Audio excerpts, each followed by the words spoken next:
Little did I know. From Shadows to Light, my story. Chapter 1. From Shadows to First Light. Born into chaos and love in Cohoes, David, the youngest of the Liddle triplets, learns early that memory, shame, class, faith, music, and masculinity will tug him in different directions. Yet the pull toward gentleness and purpose keeps showing through. Bomb threats and spotlights, from juvenile court to the Cohoes Music Hall.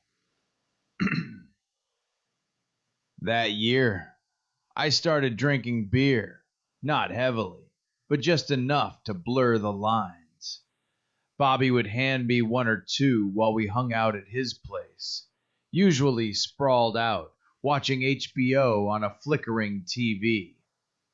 His family didn't have much. The house was small and run down. 2 bedrooms shared between his mom, his sister Tracy, his younger brother David, and Bobby himself. His mother worked double shifts, waitress by day at hometown diner, house cleaner by night. My mom, of course, had nothing kind to say about her. "He's a bad influence," she'd declare every time I got caught with cigarettes, matches, or the BB gun I wasn't even supposed to look at, let alone hold. And somehow, it was always Bobby's fault. One morning, Bobby, Steve Welcome, and I met up at Bobby's house before school. Somewhere between our usual prank calls. You know, the "Is your refrigerator running?" routine. Someone mentioned making a bomb threat. I was a few beers in and stoned, floating somewhere between amusement and fog. It turns out this was a coordinated effort. Unbeknownst to me, the Robertis, Chris, Crimp, Deo, and others had split into 3 groups. One at Crimp's, one at the Robertis, and our group at Bobby's. Each group was assigned a target: Cohoes Middle School, St. Michael's Catholic School, and Keaveney Memorial. We each called in a bomb threat at a specific time. I volunteered my voice. Why not? I thought I was being clever. A few days later, while sitting in Mr. Snyder's history class, I ran my mouth a little too much. That's what got us caught, at least Bobby and me. Someone else gave up the others' names to Detective Winter, who already knew me well. His family lived upstairs from us in a flat my parents rented out. That moment, my name being called over the school loudspeaker, "David Liddle, please report to the principal's office," marked the start of my juvenile record. I thought I was getting called in for skipping school, but instead, I walked into the office and was met by Mr. Winter and another man in a suit, a Cohoes police detective. They handed me a sealed envelope, a court summons. I was to appear at the juvenile precinct with my parents to answer for my part in the bomb threats. It all unfolded fast. I was assigned counsel. The charges? I can't even remember them. Just that it stemmed from the bomb scare. Each of us went through the court process separately. In the end, we were all sentenced. My punishment? 6 months probation and 30 hours of community service. I served mine by cleaning windows at St. Marie's Parish on Saturdays. Around this time, I started hanging out with a new kid, Chris Bramer. He was the kind of kid parents warned you about. Came from a rough home, in and out of juvie, older brother in jail. But to me, Chris was just a guy who didn't pick on me or try to control me. We didn't live near each other, but we crossed paths at school.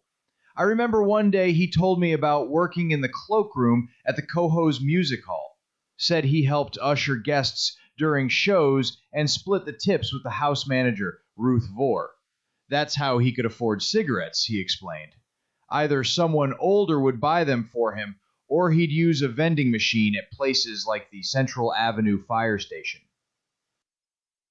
Chris introduced me to Ruth. He said I should come down and meet her. I needed special permission. Shows let out around 11, sometimes later, and my curfew was still firmly set at 8. Surprisingly, Mom agreed after Jim vouched for Ruth. He was already involved with the Off-Season Players, a local theatrical group that performed at the music hall. He told Mom it was technically volunteer work, just tips here and there, and she relented. Dad drove me down to meet her. Ruth Vore was a woman in her late 50s or early 60s, and from the moment we met, she understood me. She didn't flinch at my offbeat sense of humor or how I dressed or spoke. She even encouraged my passion for singing, something not many adults in my life took seriously at the time. She saw something in me, and I felt it. The music hall became a sanctuary, a place where I didn't feel like a criminal or a disappointment. That year, between ushering at the Cohoes Music Hall and staying active in my church youth group, I managed to stay out of trouble. For most of 8th grade, I kept my head down, my hands busy, and my name off police reports.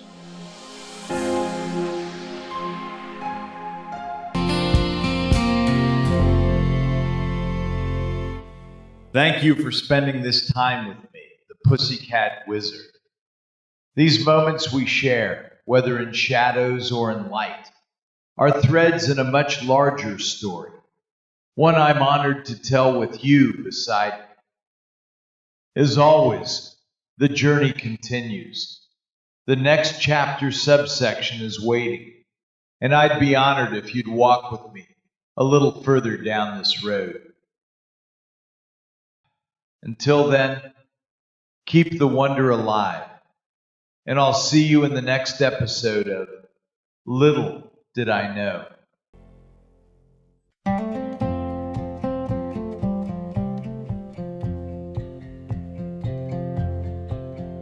If it's a moment you're after, let's give this a shot. 3 quick breaths in through the nose, believe it or not.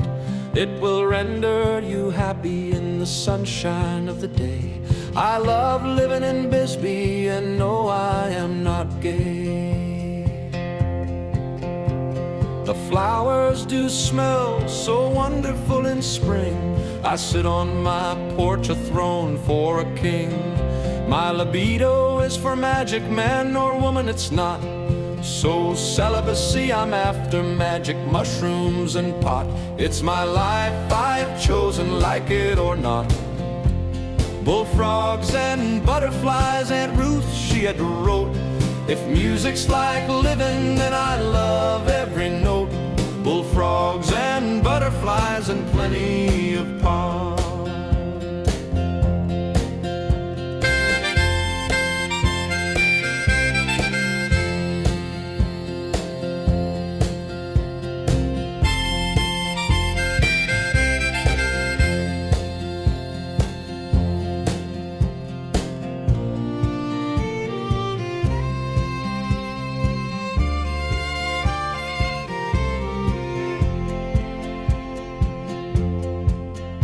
In the streets of Cohoes, where I call my home, with Sharon, Debbie, Doreen, James, and William, we all roam.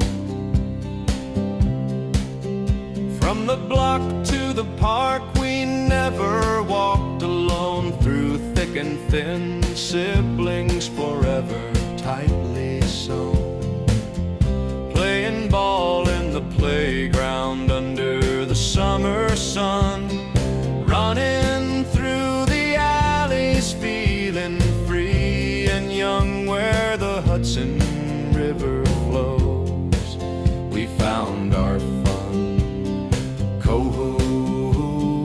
small town where childhood begun. I sit on my porch, a throne for a king. My libido is for magic man or woman, it's not. So celibacy I'm after, magic mushrooms and pot. It's my life I have chosen, like it or not. Bullfrogs and butterflies, and Ruth, she had wrote, if music's like living,